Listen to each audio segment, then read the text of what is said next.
నమస్కారం. JK1 TV Telugu news channel కి స్వాగతం. ఆత్మహత్య కాదు, ఇద్దరు విద్యార్థులను చంపేశారు.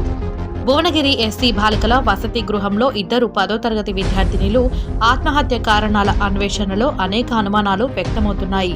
మృతుల తల్లిదండ్రులు సరికొత్త ఆరోపణల నేపథ్యంలో ఈ అనుమానాలు బలపడుతున్నాయి. వార్డెన్ శైలజకు ఓ ఆటో డ్రైవర్తో అక్రమ సంబంధం ఉందని, ఆ విషయం భవ్య, వైష్ణవికి తెలియడంతో వార్డెన్ వేధించారనే వాదన తెరపైకి వచ్చింది. అందుకే పిల్లలిద్దరినీ హత్య చేసే ముందు తప్పుడు సూసైడ్ లెటర్ రాయించారని విద్యార్థుల తల్లిదండ్రులు ఆరోపిస్తున్నారు.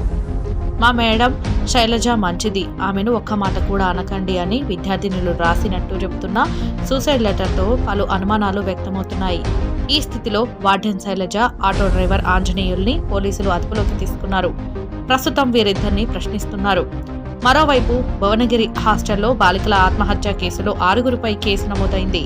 Hostel warden Shailaja, auto driver Anjaneyulu, వంట మనుషులు సుజాత, సులోచనపై కేసు నమోదు కాగా, అటు పీఈటీ ప్రతిభ, టీచర్ భువనేశ్వరిపై కేసు నమోదు చేశారు పోలీసులు. ఇప్పటికే హాస్టల్ వార్డెన్, ఆటో డ్రైవర్ను అదుపులోకి తీసుకున్నారు. అటు వార్డెన్ శైలజ, ఆంజనేయులను విచారిస్తున్నారు. పోలీసులు దోషులను శిక్షించాలంటూ విద్యార్థి సంఘాలు ఆందోళనలు చేస్తున్నాయి. మరోవైపు విద్యార్థినులు ఆత్మహత్యతో హాస్టల్ ఖాళీ అయ్యింది.